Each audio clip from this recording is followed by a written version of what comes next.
Dun-dun-dun-dun-dun, Shows World. Welcome to Shows World, gamers. Josh here, and as this week draws to a close, I wanted to take a moment to look at this week's new game releases, gaming announcements, and a few news stories. If this is your first time on the channel, do me a favor and hit that subscribe button and join in on the fun. Alright gamers, we will start off as always with this week's new game releases, and the biggest game this week is Street Fighter 6.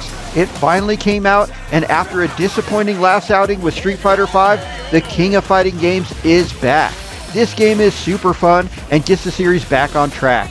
The game is available on the PlayStation 4, the PlayStation 5, the PC, Xbox Series systems, and there's actually an arcade version if you can find a place that still has arcade units.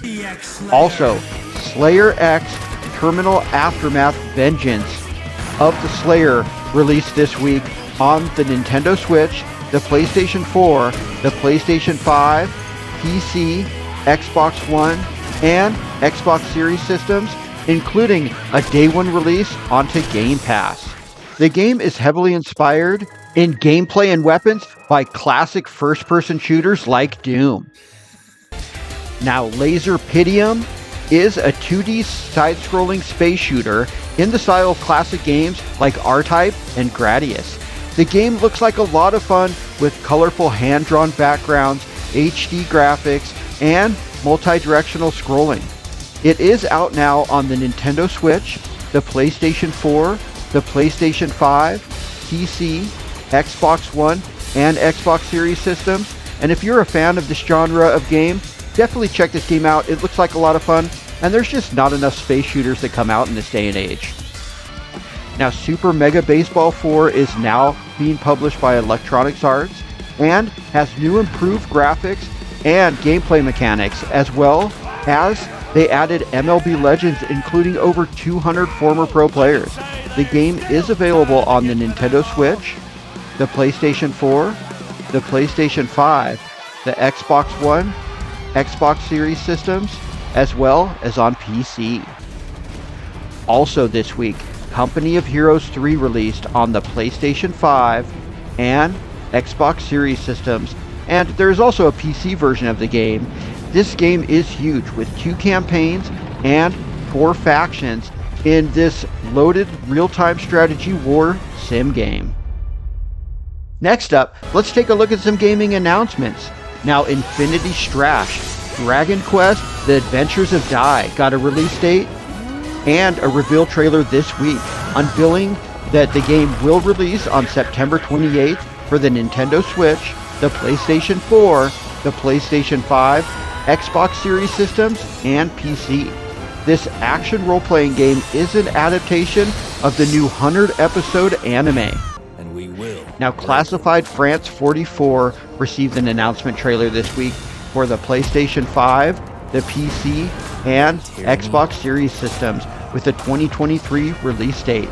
The game is a turn-based strategy game set during World War II and is inspired by the untold story of the Jedburghs, a group of heroic Allied special forces dropped behind enemy lines. We also finally got an announcement of the release date for one of my most anticipated indie projects, and that is WrestleQuest.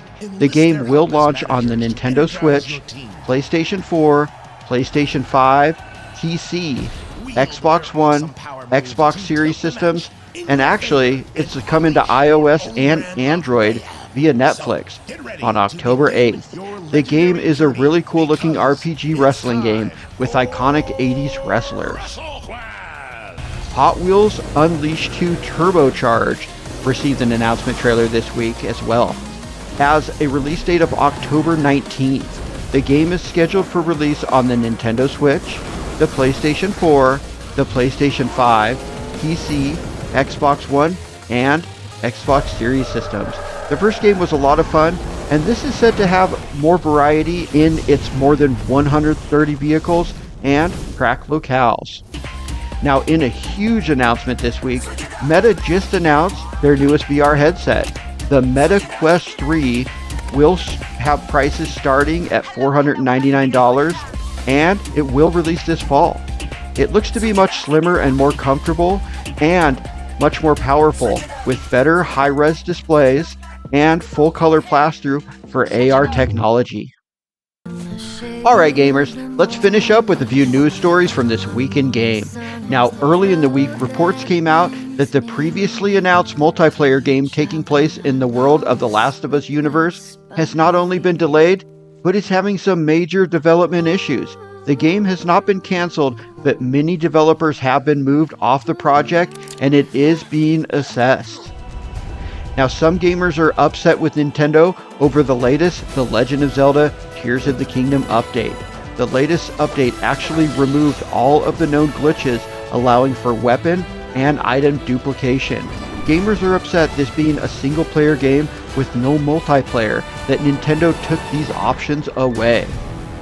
Then we got news that Remedy has announced that they have decided that their recently announced upcoming release Alan Wake 2 game will not have a physical release, stating multiple reasons, including keeping the console price at $59.99 and not having to have a day one download patch.